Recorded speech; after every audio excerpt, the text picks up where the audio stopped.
എല്ലാവർക്കും നമസ്കാരം. വാർത്താവിശേഷങ്ങളുടെ പുതിയൊരു എപ്പിസോഡിലേക്ക് സ്വാഗതം.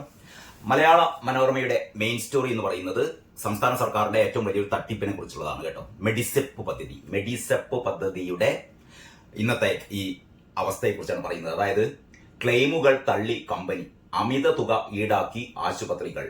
മെഡിസെപ്പ് ICUവിലാണെന്നാണ് പറയുന്നത്. MEDISEP in ICU. എന്തെങ്കിലും പരാതി പറയുകയാണെങ്കിൽ വെറുതെ ഒരു ടോൾ ഫ്രീ നമ്പർ, അതിൽ പറയുന്നത് എന്താണെന്ന് വെച്ചാൽ പരാതി പരിഹാര ടോൾ ഫ്രീ നമ്പറിൽ വിളിച്ചാൽ റെക്കോർഡ് ചെയ്തു വെച്ച പൊതുവിവരങ്ങൾ കേൾപ്പിക്കുമെന്നല്ലാതെ പരാതി അറിയിക്കാൻ ആളെ കിട്ടില്ല. അതിനാൽ ജില്ലാതല ഉപഭോക്തൃ തർക്ക പരിഹാര ഫോറങ്ങളെ സമീപിക്കുകയാണ് പലരും. ഇവിടെ മെഡിസെപ്പ് പരാതികൾ വർദ്ധിക്കുകയാണ്. എന്താ സംഭവം എന്ന് വെച്ചാൽ, അതായത് ഒരു ഉദാഹരണം പറയുന്നു. മകന്റെ ചികിത്സക്കായി 8.27 ലക്ഷം രൂപ ചെലവിട്ട ആൾക്ക് അനുവദിച്ച് കിട്ടിയത് എത്രയാണ്? 10,000 രൂപ. പിണറായി വിജയൻ സർക്കാർ കൊട്ടിഘോഷിച്ച് നടപ്പാക്കിയ മെഡിസെപ്പ് പദ്ധതിയുടെ സ്ഥിതി ഇതാണ്.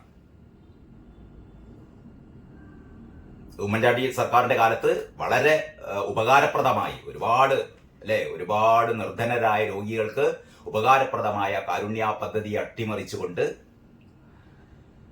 പിണറായി വിജയൻ സർക്കാർ ചെയ്തുകൊണ്ടിരിക്കുന്ന നെറികെട്ട പ്രവൃത്തികൾ, അതിന്റെ ഒരു ഭാഗമാണ് ഈ സംസ്ഥാന സർക്കാർ ജീവനക്കാർക്കും പെൻഷൻകാർക്കും ഒക്കെ ഉപകാരപ്രദം എന്ന് പറഞ്ഞുകൊണ്ട് ഇവരിൽ നിന്ന് പ്രതിമാസം ഒരു വലിയ തുക സ്വീകരിച്ചുകൊണ്ട് അല്ലെങ്കിൽ പിടിച്ചു വാങ്ങിക്കൊണ്ട് ഇവർ നടത്തുന്ന ഇമ്മാതിരി മെഡിസെപ്പ് പദ്ധതി സംസ്ഥാന സർക്കാർ ജീവനക്കാർക്കും പെൻഷൻകാർക്കും അവരുടെ ആശ്രിതർക്കുമായി നടപ്പാക്കിയ രണ്ടാം ഘട്ട മെഡിസെപ്പ് ആരോഗ്യ ഇൻഷുറൻസ് പദ്ധതിക്കെതിരെ പരാതി പ്രളയം എന്നാണ് പറയുന്നത് കേട്ടോ.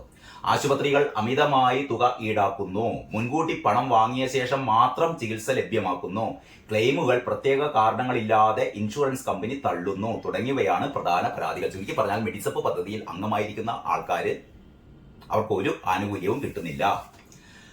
കഴിഞ്ഞ ദിവസം വാഹനാപകടത്തിൽ ഗുരുതര പരിക്കേറ്റ് മകന്റെ ചികിത്സക്കായി 8.27 ലക്ഷം രൂപ ചെലവിട്ട കാസർഗോഡ് സ്വദേശിക്ക് അനുവദിച്ച് കിട്ടിയ എത്രയാണെന്നറിയോ? 10,000 രൂപ മാത്രം. പ്രശ്നപരിഹാരത്തിനായി മെഡിസെപ്പ് ടോൾ ഫ്രീ നമ്പറിലേക്ക് വിളിച്ചാൽ ആരും എടുക്കുന്നുമില്ല. അതാണ് ഞാൻ നേരത്തെ പറഞ്ഞത്. ഇനി ആദ്യഘട്ട മെഡിസെപ്പ് പദ്ധതിയെക്കുറിച്ച് വ്യാപക പരാതി ഉയർന്നതിനെ തുടർന്ന് പ്രീമിയം തുക കൂട്ടി ഈ വർഷം ഫെബ്രുവരി 1 മുതലാണ് മെഡിസെപ്പ് 2 നടപ്പാക്കിയത്. അതിന്റെ സ്ഥിതിയാണ് ഇപ്പോൾ പറയുന്നത്. ജീവനക്കാരും പെൻഷൻകാരും അടക്കം 10 ലക്ഷത്തോളം പേരാണ് 687 രൂപ നിർബന്ധിത പ്രീമിയം അടയ്ക്കുന്നത്. 687 രൂപ ഓരോ ജീവനക്കാരനും ഓരോ പെൻഷൻകാരനും നിർബന്ധിതമായി അടയ്ക്കണം. പക്ഷേ ആശുപത്രിയിൽ ചെന്നാലോ മുൻകൂർ പൈസ അടയ്ക്കണം. മുൻകൂർ പൈസ അടച്ചു കഴിഞ്ഞാലും ഈ പദ്ധതി പ്രകാരം ചേർന്ന ആൾക്കാർക്ക് അതിന്റെ ഒരു 10% പോലും കിട്ടുന്നില്ല. പിന്നെ എന്തിനാടോ വിജയ ഇങ്ങനെ ഒരു തട്ടിപ്പ് പരിപാടി നടത്തിയത്?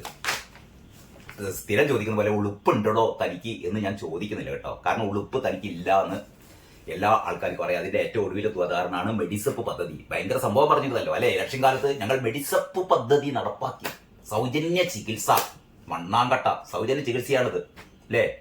8 ലക്ഷം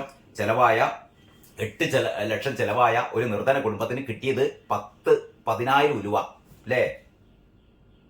തൈക്കണ്ടി പറമ്പിൽ നിർത്തിയിട്ട് അതിന്റെ മറ്റേ പറക്കാത്ത ഹെലികോപ്റ്റർ ഉണ്ടല്ലോ, 1 കോടിയാണ് ഒരു വർഷം അതിന്റെ വാടക.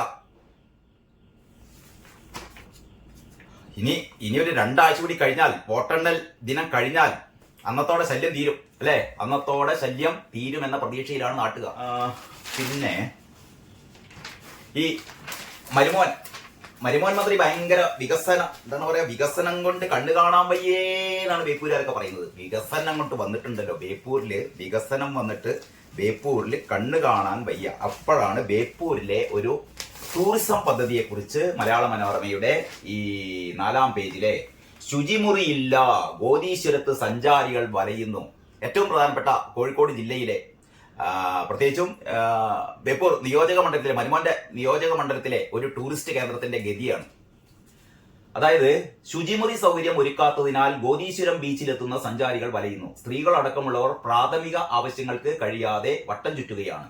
ദൂരസ്ഥലങ്ങളിൽ നിന്ന് വരുന്നവർ കടുത്ത ആശങ്കയിലാണ്. ബീച്ചിന്റെ സമീപത്തെ വീടുകളാണ് ഏകാശ്രമം എന്ന് ആലോചിച്ച് നോക്കണം അല്ലേ? പ്രാഥമിക കൃത്യം നിർവഹിക്കാൻ വേണ്ടിയിട്ട് തൊട്ടടുത്തുള്ള വീടുകളിലേക്കൊക്കെ ആൾക്കാർ പോകുക. എന്റെ മരുമോനെ, ഇതെന്ത് ടൂറിസം വികസനമാണോ?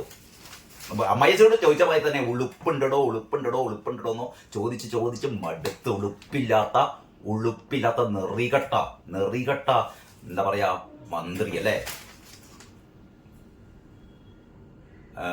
ടൂറിസം വകുപ്പിന്റെ നേതൃത്വത്തിൽ കോടികൾ മുടക്കി ബീച്ച് നവീകരിച്ചു എങ്കിലും സഞ്ചാരികൾക്ക് പ്രാഥമിക കർമ്മത്തിന് സംവിധാനം ഒരുക്കിയില്ല കേട്ടോ. കോടികളാണല്ലോ അല്ലേ. ഞാൻ ഓരോന്നോരോ പറഞ്ഞു തുടങ്ങിയ പിന്നെ തീരില്ല. ഏതായാലും അങ്ങനെ ഒരു മരുമോന്റെ തട്ടിപ്പ്. അപ്പൊ അമ്മായിയച്ഛന്റെ തട്ടിപ്പ് 1-ാം പേജിൽ, അമ്മായിയച്ഛന്റെ തട്ടിപ്പ് 4-ാം പേജിൽ, മരുമോന്റെ തട്ടിപ്പ്. ഏതായാലും വോട്ട് പെട്ടിയിലായ സ്ഥിതിക്ക് ഒന്നും പറയാനില്ല.